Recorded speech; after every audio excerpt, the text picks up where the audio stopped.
दोस्तों नमस्कार। मैं आपका astro friend SK. Sharma Melbourne Australia से अपने यूट्यूब चैनल ज्योतिष डिवाइन एस्ट्रोलॉजी में आपका एक बार फिर से हार्दिक अभिनंदन करता हूँ। दोस्तों, आप जानते हैं कि भारतीय ज्योतिष में इस तरह के अनेक योग बनते हैं जिससे हम जातक के भविष्य में होने वाली कुछ घटनाओं के बारे में आकलन करते हैं। इस तरह के दोषों में कुछ दोष अच्छे भी होते हैं और कुछ दोष अच्छे नहीं भी होते। इसी तरह का एक योग है जिसे विष योग के नाम से जाना जाता है या इसे विष कन्या योग भी कह दिया जाता है। आज हम इसी के बारे में चर्चा करने जा रहे हैं। किसी भी जातक की कुंडली में अगर विष योग बन रहा है तो ये बहुत ही दुखदाई योग माना जाता है। ये विष योग कई प्रकार से बन सकता है। अगर किसी जातक की कुंडली में चंद्रमा और शनि की युति बन रही है तो इसे विष योग कहा जाता है। इसके अतिरिक्त अगर कुंडली में शनि और चंद्रमा का किसी प्रकार से भी कोई संबंध बन रहा है तो भी विष योग का निर्माण होना माना जाता है।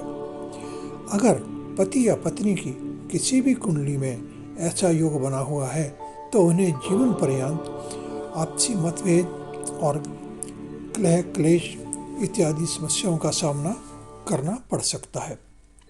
ऐसे भी मानता है कि अगर पति या पत्नी किसी ने भी पिछले जन्मों में एक दूसरे पर अत्याचार, विश्वासघात या किसी अन्य प्रकार से अनुचित कर्म किए हैं तो इस जन्म में ऐसे योग में जन्म लेकर अपना पुराना हिसाब किताब बराबर करने के लिए जातक आ सकता है।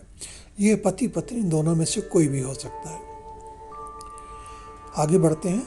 अगर किसी परिवार में पुत्र या पुत्री का जन्म भी ऐसे योग में हुआ है तो माता और पिता के साथ पुराने जन्म के संबंधों का भी हिसाब किताब बराबर होता है। ये योग पुत्री की कुंडली में भी हो सकता है, पुत्री की कुंडली में भी हो सकता है। अगर कन्या की कुंडली में ऐसा योग बना हुआ है तो इसे विष कन्या का नाम भी दिया जाता है। इस तरह के जातकों का विवाह आसानी से नहीं होता। परिवार में अनेक प्रकार की समस्याएं आ जाती हैं। जातक का पढ़ाई लिखाई में भी मन नहीं लगता और पथभ्रष्ट होने की संभावना भी बनी रहती है। संगत बिगड़ जाती है, नशे की लत भी लग सकती है और कुछ अनैतिक कर्म भी हो सकते हैं। कुल मिलाकर ये बहुत ही अनिष्टकारी योग माना जाता है। ज्योतिष में इसके समाधान के लिए कई प्रकार के उपाय बताए जाते हैं जिनसे थोड़ी बहुत राहत अवश्य मिल जाती है।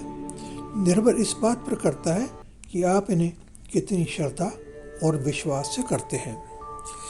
इसके लिए एक बहुत ही आसान उपाय मैं आपको बता देता हूँ कि अगर किसी भी जातक की कुंडली में ऐसा योग बना हुआ है तो विष्णु सहस्त्र नाम का पाठ प्रतिदिन करने से कुछ ना कुछ राहत तो मिल ही जाएगी। ये पाठ जातक स्वयं अपने आप भी कर सकता है और उसके अभिभावक भी कर सकते हैं। तो दोस्तों, ये थी विष योग के बारे में कुछ जानकारी जिसे विष कन्या के नाम से भी जाना जाता है। आशा करता हूँ आपको ये जानकारी पसंद आई होगी। कृपया कमेंट बॉक्स में आप हमें अपने कमेंट्स अवश्य भिजवाएं। अगर आप हमसे कुछ पूछना चाहते हैं तो भी आप कमेंट बॉक्स में अपना प्रश्न डाल सकते हैं। अगर आप अपनी कुंडली का आकलन करवाना चाहते हैं तो भी हमारी सेवाएं आपको मिल सकती हैं। आप चाहे तो हमसे व्हाट्सएप, ईमेल द्वारा भी संपर्क कर सकते हैं। तो दोस्तों, अगर आपने अभी तक हमारी इस चैनल को सब्सक्राइब नहीं किया है तो कृपया अब जरूर कर लें। लाइक का बटन भी अवश्य दबाएं। अगली पोस्ट तक आने के लिए आपका बहुत बहुत धन्यवाद।